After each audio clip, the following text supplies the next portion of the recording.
My daughter called me from school at 12:17 p.m. She was crying so hard I could barely understand her. Then she whispered, "Mom, whatever you do, don't let Dad come alone." I was sitting at my desk at work when her name appeared on my phone. My daughter Ava almost never called me during school. Not for forgotten lunches, not for bad grades, not even when she was upset. She texted, so when I answered and heard her trying to breathe between sobs, I immediately pushed my chair back. "Ava, what happened?" She didn't answer right away. I could hear voices in the background.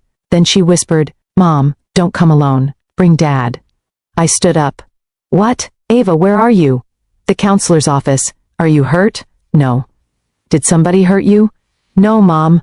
"Then tell me what's wrong." She took a shaky breath. "I found something in Grandma's car." My stomach tightened. My mother had been dead for 3 weeks. We were still going through her things. I had spent the previous 21 days doing the strange practical work that comes after someone dies. Calling the insurance company, sorting paperwork, choosing photographs, figuring out what to do with a refrigerator full of food. I still hadn't been able to clean out her car. It felt too much like opening a door she might walk back through. "What did you find?" I asked. Ava's voice dropped. "An envelope." "What kind of envelope?" "Brown, old, okay, and?" "There was a picture. Of Grandma?" "No." She paused. "There's a boy in it." I frowned. "What boy?" "I don't know." "Where is the picture?" "With me." "Why are you crying?" She didn't answer. "Ava?" Finally she said, "Because Mom, Grandma wrote something on the back." My hand tightened around my phone. "What did she write?" Ava whispered, "My son." For a moment, I couldn't hear anything except the hum of the office around me. My mother had one child, me. At least, that was what I had believed my entire life. I grabbed my purse. "Stay with the counselor. Your dad and I are coming." "Mom? Yes? Don't come without him." There was something in her voice that made me stop. "Why?" She swallowed. "Because there's another note." "What note?" "It says the name Michael." I felt the strange sensation of the room becoming smaller. "Michael who?" "I don't know. Does Dad know?" "I haven't told him." "Good. Don't tell anyone else. We're coming." I hung up and called my husband. He answered on the second ring. "Hey, what's up? Where are you?" "At the office. Why?" "I need you to meet me at Ava's school." His tone changed. "Is she okay?" "She says she is." "What happened?" "I don't know yet." I hesitated. "It's about my mom."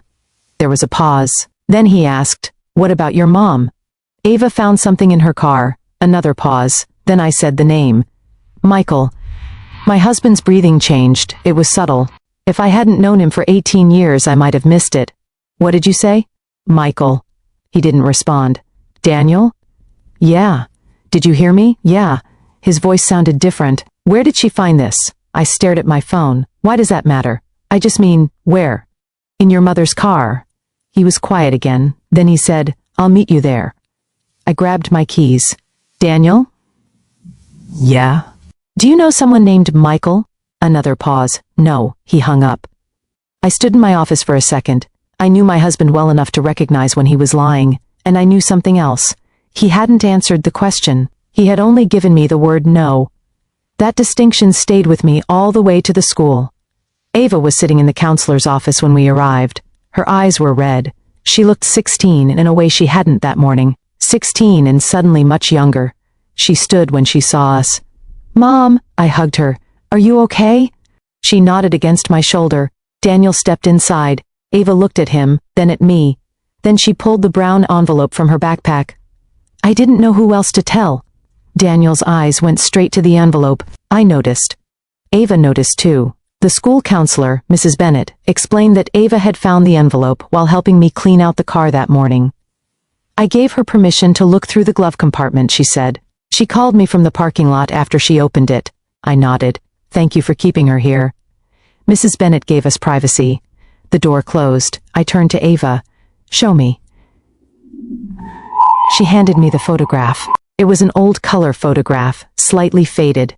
My mother was standing beside a little boy. She looked maybe 25. The boy couldn't have been more than 5 or 6. He had dark hair and a serious expression. My mother had one hand on his shoulder. I flipped the picture over. There was handwriting. My mother's handwriting. I knew it immediately. My son, 1989. My hand stopped halfway through turning the photograph back over. Daniel was standing behind me. I looked at him. He was staring at the picture. Do you recognize him? No. The answer came too quickly. Ava looked at him. Dad, you didn't even look at his face. Daniel took a breath. I said I don't know him. I placed the photograph on the desk. Then who is he? I don't know. I looked at my daughter. She reached into the envelope. There was this too. It was a folded letter. The paper was yellowed around the edges. I opened it carefully.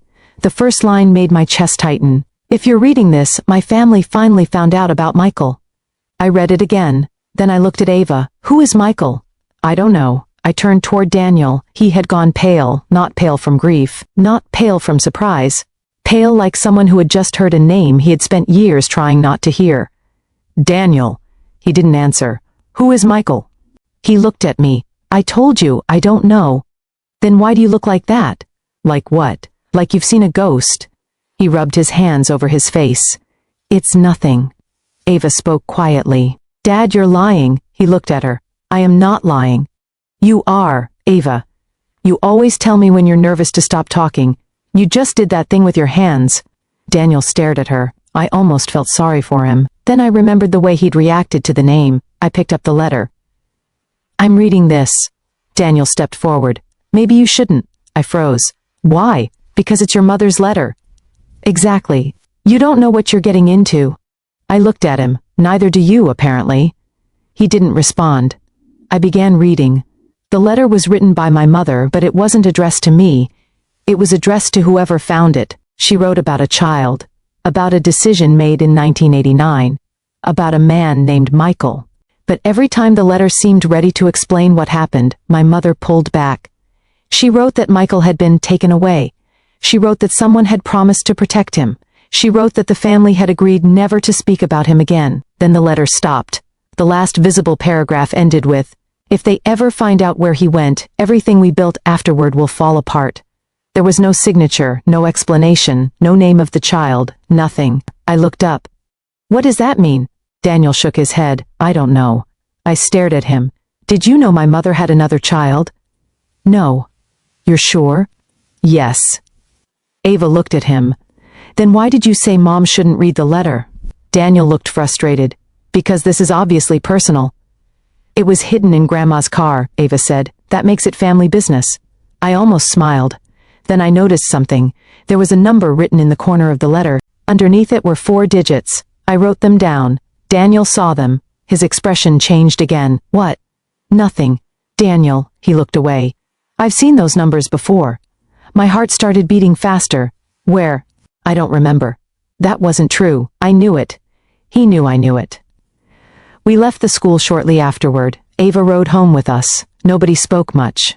When we reached the house, Ava went upstairs. I stayed in the kitchen. Daniel put his keys on the counter. I didn't move.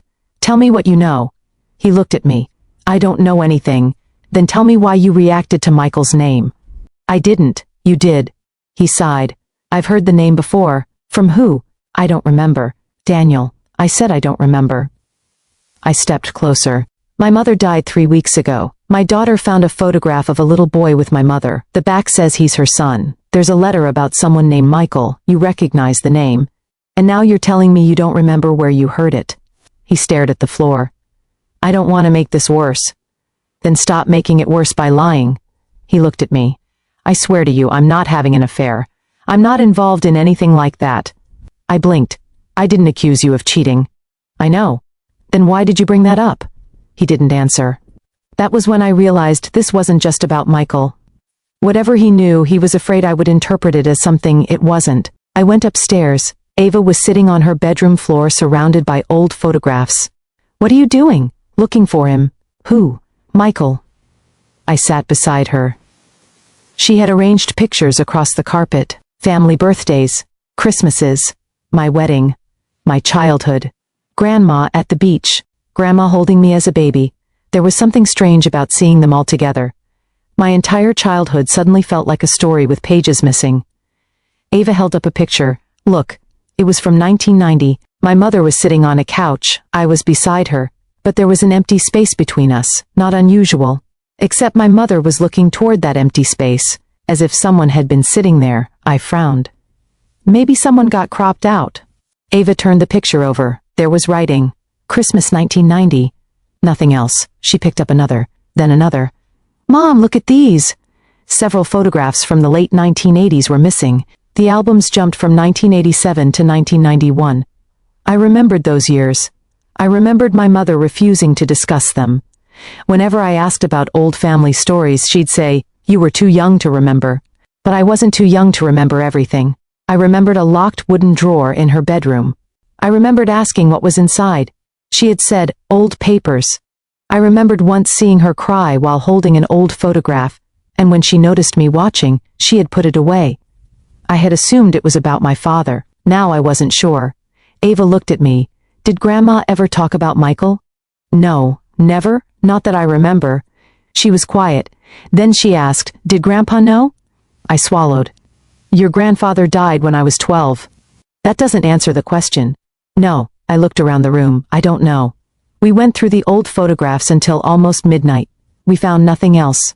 The next morning I called my Aunt Linda, my mother's younger sister. She had always been the quiet one. When I asked her about 1989, she went silent. "What about it?" she asked. "Do you remember anything unusual?" "No." "Did Mom ever have another child?" Another long silence. Then Linda said, "Why are you asking me that?" My hands went cold. "Because I found a picture." "Of what?" "Mom and a little boy." Linda breathed out slowly. "Where did you find it?" "In her car." She didn't answer. "Aunt Linda?" Finally she said, "You need to stop looking." "Why?" "Because some things were buried for a reason." I sat down. "Who is Michael?" She hung up. I called back. She didn't answer. That afternoon, Daniel came home early. He looked exhausted. "I need to tell you something." I put my phone down. "What?" He sat across from me. "When I was 22, I worked at a law office." I waited. "One of the partners handled estate matters." "What does that have to do with Michael?" "I saw a file." "What file?" He rubbed his forehead. "Your mother's name was on it." I stared at him. "You knew?" "I recognized her name, that's all." "Then why didn't you tell me?" "Because the file was sealed." "That doesn't explain anything." He looked at me. "There was a boy's name in it." "Michael?" He nodded. My stomach dropped. "How long have you known?" "I've known the name for almost 20 years. I stood. "You told me you didn't know anyone named Michael." "I don't. You know his name." "Yes, that's different." "I know." I couldn't decide whether to scream or cry. "What was the file about?" "I don't know. You're lying again." He stood. "I swear I'm not." "Then tell me what you remember." He took a breath. "The file involved an adoption." I stared at him. "Whose adoption?" "I don't know." "Daniel, I never saw the full file." "Why did you recognize my mother?" "Because there was a photograph." I felt my heart drop. "What photograph?" He looked at me. "The same photograph." For a few seconds neither of us moved. "You saw this picture 20 years ago?" "Yes." "And you never told me?" "I didn't know it was connected to your family." "You recognized the boy?" "No." "Then what did you recognize?" "My mother-in-law." That answer was somehow worse. I sat down. "Why didn't you say something when I showed it to you?" "Because I wasn't sure." "About what?" He looked at me, whether Michael was still alive. Ava appeared at the bottom of the stairs. Neither of us had heard her come down. "Dad?" Daniel turned. She was holding something, an old key. "What's that?" I asked. "I found it in Grandma's bedroom box." I took it from her. It was small and brass-colored. A faded tag was attached. I looked at Daniel. He closed his eyes. "You've seen that before." He nodded. "Where?" "In the old file." My heart began pounding. "What does it open?" "I don't know." I looked at Ava. "Where did you find it?" "In the box with Grandma's letters."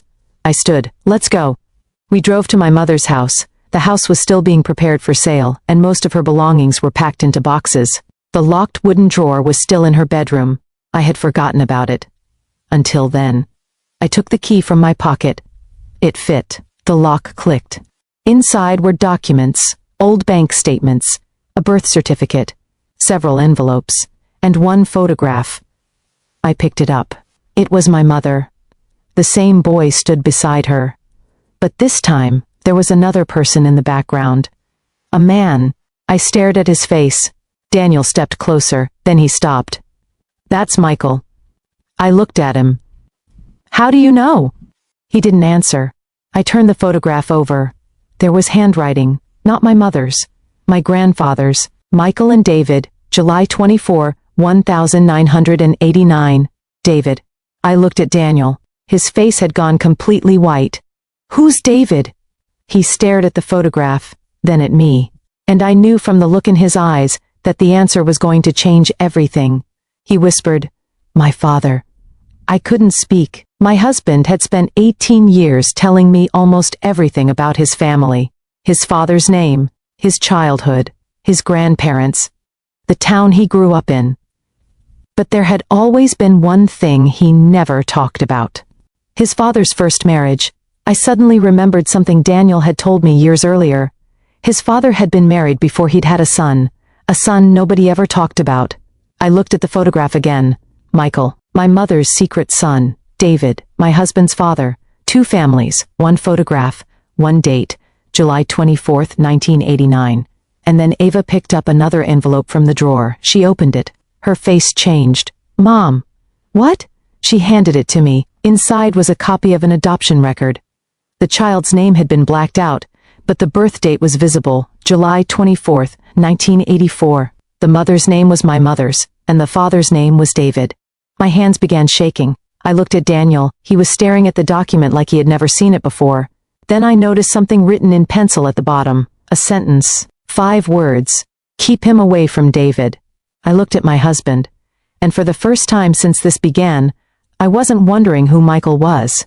I was wondering why my mother had been trying to protect him from my husband's father, and why, after all these years, had the secret finally found its way into my daughter's hands. I looked at the note again. Keep him away from David.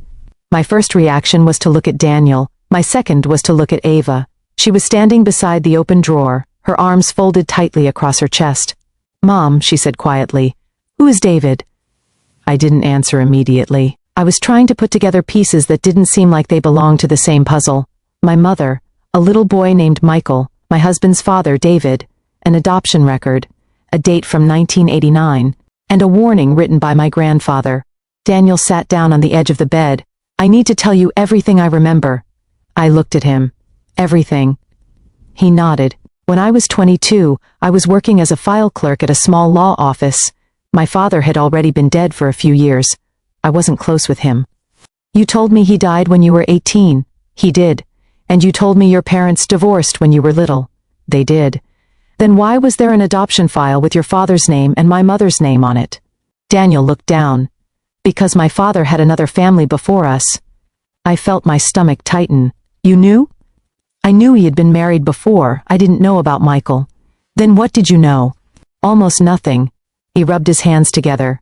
The file came into the office because an attorney was reviewing old adoption records connected to an estate. I wasn't supposed to read it. I only saw the names because I was filing documents. And you recognized my mother's name? Yes. What did you do? I looked at the file. I stared at him. Even though you weren't supposed to? Yes. That was the first time he had admitted doing something wrong. What did you see? Not much. A birth record, some correspondence, an adoption order. There was a photograph. The photograph I found? I think so. You think? It was 20 years ago. Daniel. I remember your mother standing beside a little boy.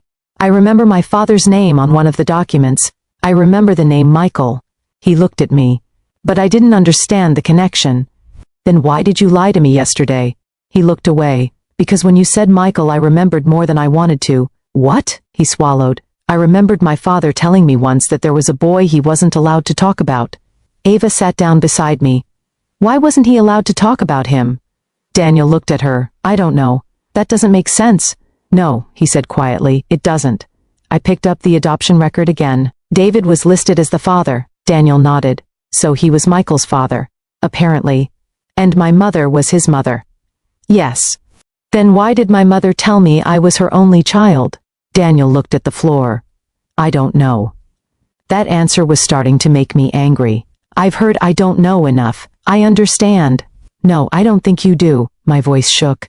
I've spent my entire life believing my mother had one child. Me. Now I'm finding out I had a brother. My husband has known the name of that brother for 20 years. My grandfather knew about him. My aunt won't talk to me. And there's a note telling someone to keep him away from your father. I held up the paper. What happened? Daniel stared at it. I think we need to find Michael. Ava looked at me. You know where he is? No. Then how are we going to find him? I looked back at the drawer. There were still several envelopes inside. One had my mother's handwriting on the front. Michael. That was all it said. I opened it. Inside was a letter dated August 1990. My mother wrote that she had given Michael up because she believed it was the only way to keep him safe. She wrote that David had become increasingly unpredictable after the separation. She wrote that he had demanded custody. Then there was a sentence that made me stop. He doesn't want Michael because he loves him. He wants him because he believes Michael belongs to him. I looked at Daniel. Your father tried to get custody. Daniel nodded slowly. That sounds like him. I turned the page. My mother wrote that she had worked with a social worker to arrange a private adoption. The adoptive parents were a couple in another state. Their names were partly blacked out, but one line remained visible. They promised me they would never tell him where Michael went. I read the sentence again. Then I found another page. The handwriting became shakier. I'm sorry, Michael. I hope one day you understand that leaving you was the hardest thing I ever did. Ava covered her mouth. Grandma wrote that? Yes. She looked at me. Mom, why didn't she ever tell you? I had no answer. Maybe because she was ashamed. Maybe because she believed keeping the secret was protecting me. Maybe because she didn't know how to tell her daughter that the family story she'd been raised with wasn't true. Or maybe she was simply afraid. I found another envelope. This one contained a photocopy of an adoption placement agreement. The adoptive parents' names were clear. Thomas and Rachel Miller. There was an address from 1990. I wrote it down. Then I noticed something else. At the bottom was a handwritten note. Michael will know the truth when he is 18. I looked at Ava. What does that mean? She shrugged. Maybe Grandma planned to tell him. I turned the paper over. There was a phone number, old, probably disconnected, but beneath it was a name. Rachel Miller. I searched for the name online. There were too many results. Then I remembered the town listed on the document. A small community in Ohio. I searched the name with the town. A public obituary appeared. Rachel Miller. Died 7 years earlier. The obituary listed a surviving son. Michael Miller. I stopped breathing. Ava leaned over my shoulder. That's him. I nodded. For the first time, Michael wasn't just a name, he was a person, a real person. Someone who had lived an entire life without knowing us. I called the number listed for Michael. It rang. Once, twice, 3 times. Then voicemail. I hung up. I wasn't ready. Neither was Ava. We sat at the kitchen table for nearly 10 minutes without saying anything. Finally, Ava asked, Are you going to call him? I think I need to. What are you going to say? I looked at her. I don't know. She nodded. Maybe just tell him the truth. The next morning I called. A man answered. Hello? His voice was older than I expected, maybe late 30s or early 40s. Is this Michael Miller? Yes. I took a breath. My name is Sarah. I almost stopped there. Then I said, I think my mother may have been your mother. There was silence, long enough that I thought he'd hung up. Then he said, What's your mother's name? I told him. His breathing changed. Oh. That one word carried more emotion than I expected. You knew about her? I knew her name. Did you know she was my mother? I've suspected for years. My eyes filled with tears. Why? Because when I was 18, my adoptive mother gave me a letter. I looked at Ava. Michael continued. She told me I had been adopted. She told me my birth mother's name. She said she had been promised that I would never be contacted unless I chose to search for her. Did you? I tried. What happened? I found an old address. By the time I reached it, your mother had moved. I closed my eyes. She died 3 weeks ago. Michael was quiet. I heard. How? Someone sent me a newspaper notice. I didn't know what to say. Finally, I asked, Did you know about my family? I knew there was a daughter. My throat tightened. You knew about me. I knew your mother had another child. Why didn't you ever contact me? I didn't know if you knew about me. That answer hurt in a strange way. Neither of us had known the other existed. We had both been living with half a family. Michael agreed to meet us. 2 days later, we sat across from him at a quiet restaurant. Ava held my hand under the table. Michael looked like my mother, not exactly, but there were similarities around his eyes. The same slight tilt of the head when he listened. The same habit of rubbing his thumb against his fingers when nervous. I wondered how many of those things were inherited. He looked at me for a long time. You really are her daughter. I smiled sadly. Yes, he nodded. I've imagined this conversation for 20 years. So have I. He looked at Ava. And this is your daughter? Yes. She's the one who found the envelope? Yes. He smiled at her. Thank you. Ava looked confused. For what? For finding it. We talked for almost 2 hours. Michael told us what he knew. His adoptive parents had loved him. They had never hidden the fact that he was adopted, but they had respected his birth mother's request for privacy. When he turned 18, Rachel gave him the letter. He learned his mother's name. He searched, but he never found her. Then, years later, his adoptive mother gave him another envelope. It contained the same photograph, the one we'd found in Grandma's car. How did she get that? Michael shook his head. I don't know. I looked at him. Did you know my grandfather? No. Did you know David? His face changed. David? David Carter. Michael went still. Your husband? Yes. He looked at me. I met him once. My stomach dropped. When? About 20 years ago.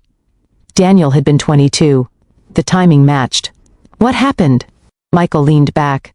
I was trying to find my birth mother. I hired someone to help locate old records. He told me there was a lawyer who had worked on the adoption. Daniel worked at that law office. Michael nodded. I remember. Did he tell you about my mother? No. Then why did you meet? He contacted me. I looked at Daniel. He wasn't at the restaurant. I had asked him not to come. I needed to hear this from Michael first. Why? Michael hesitated. He said he had found something in the file. What? A letter. My heart began pounding. What letter? My birth mother's letter. I stared at him. Did Daniel give it to you? No. Then what did he do? He warned me. About what? About David. I felt cold. What did he say? Michael looked directly at me. He said your grandfather had left a note saying my biological father had tried to find me. I remembered the words. Keep him away from David. Michael continued. He said David had a history of controlling people. He said I shouldn't contact your family until I knew what had happened. Why didn't you tell me? I didn't know you existed as an adult who wanted to know me. That sentence broke my heart. Then he added, and because Daniel asked me not to. I stared at him. Why? Michael looked down. Because he was afraid of what you'd learn about his father. I finally understood why my husband had been terrified when I said the name Michael. But there was still one question. What did David do? Michael was quiet. He didn't hurt me, I exhaled. He didn't hurt my mother either? No. Then why was everyone so afraid of him? Michael looked at me, because David believed my mother had stolen me from him. I frowned. She didn't, no. What really happened? Michael took a breath. David wasn't my biological father. I froze. What? Michael nodded. The adoption record was complicated. David was listed because he had been married to your mother when I was born, but the paternity wasn't biological. I stared at him. Then who was your father? Michael shook his head. I don't know. The room went quiet. That explained some things, but not everything. What happened in 1989? Michael looked at me. My mother left David. Why? She said she was afraid of him. Did he abuse her? Not physically. Michael hesitated. He controlled money. He monitored her phone calls. He threatened to take me away if she left. My chest tightened. So she gave you up? Yes. Because she thought he'd find you. Yes. I thought about my mother. The woman who had always been protective. The woman who had refused to discuss her childhood. The woman who had kept a locked drawer. Suddenly, I understood something. She hadn't hidden Michael because she didn't love him. She had hidden him because she thought secrecy was the only way to protect him. But she had also hidden him from me. And that was a different wound.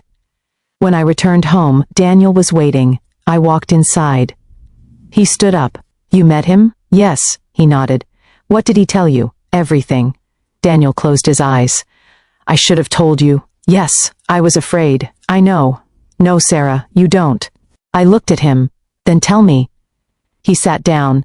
I was afraid you'd think my father was me. I didn't understand. He died before we met. I know.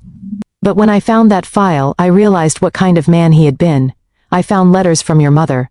I found notes from the adoption agency. I learned he had threatened her. He swallowed. I was ashamed. You weren't responsible for him. I know that now. Then why keep it from me? Because I loved you. I looked away. That's not enough. I know, he started crying. I thought if I told you, you'd look at me differently. I did.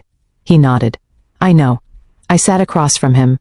I don't know what hurts more, the secret itself, or the fact that you looked me in the eyes and let me believe something you knew wasn't true. I understand. You should have trusted me. I should have. I asked him one final question. Did you ever contact Michael after that first meeting? He nodded. Once. When? About 6 months after we met. Why? He had found another document. He was going to contact your mother. What did you tell him? I told him she was married, that she had a daughter. I asked him to give her time. I stared at him. You had no right to make that decision. I know. Did my mother know? No. Did you ever tell my mother about Michael? No. I looked at him. You carried this secret for 20 years. Yes. Why did you finally tell me now? He looked at me. I didn't. That sentence stayed with me. He hadn't told me. Ava had found the evidence.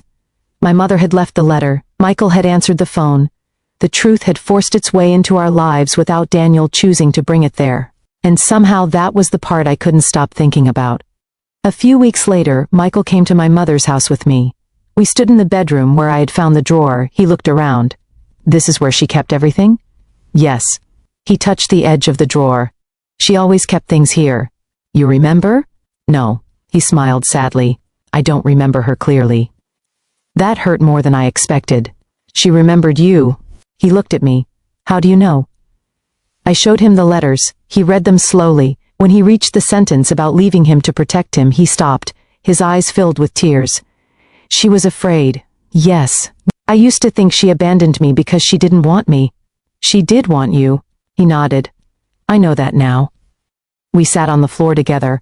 For the first time, I wasn't grieving my mother alone. Michael was grieving her too. We had lost the same woman in completely different ways. Ava came into the room carrying another box. I found something. We both looked up. She opened it. Inside was an old cassette tape. A handwritten label said, Michael, 1989. We found an old player in the garage. The recording was short. My mother's voice filled the room. She was crying. She said Michael's name. Then she said something that I don't think any of us expected. I need you to know that I didn't choose to leave you. I chose to keep you alive and free. There was a long pause. Then she said, if Sarah ever finds out, tell her I loved both of my children. I was just too afraid to tell her the truth.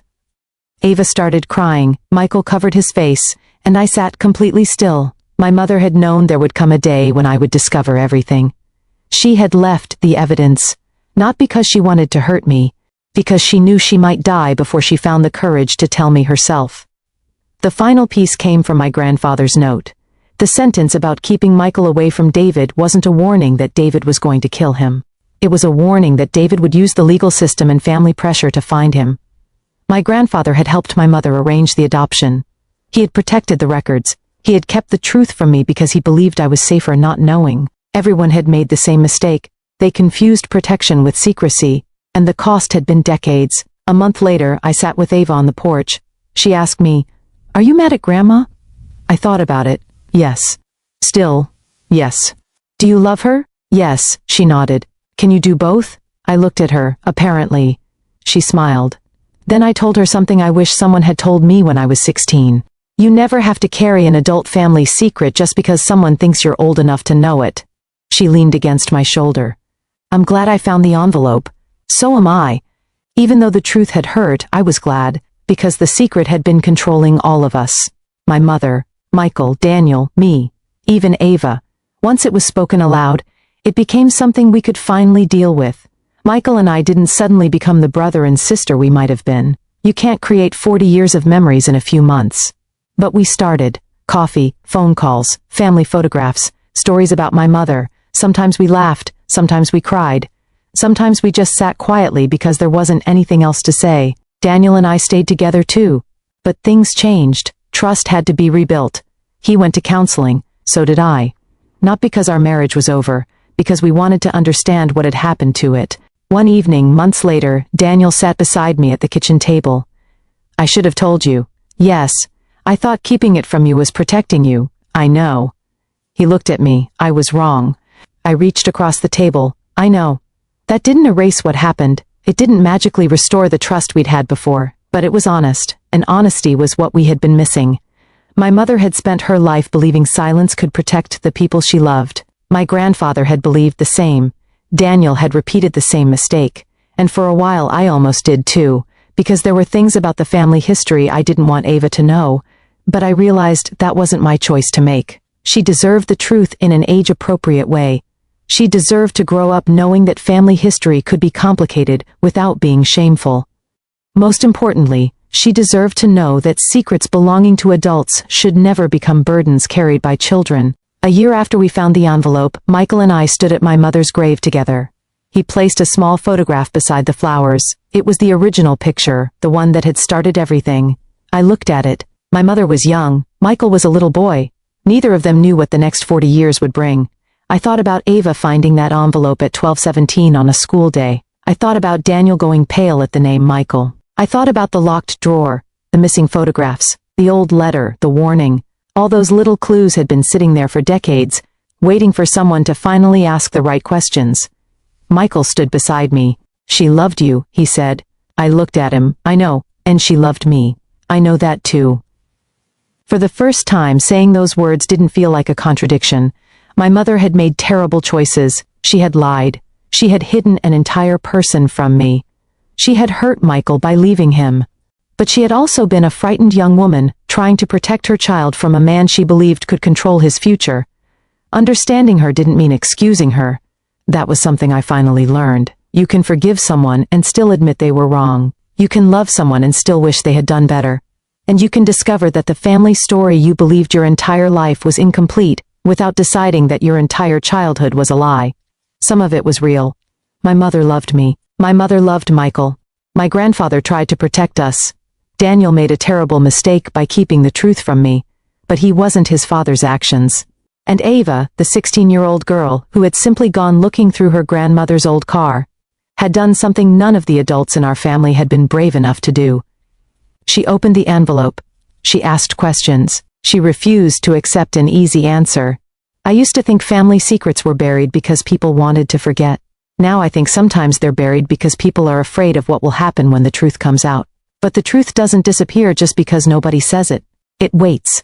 It sits inside old photographs and locked drawers. It hides in names people refuse to mention. It survives in the stories families stop telling.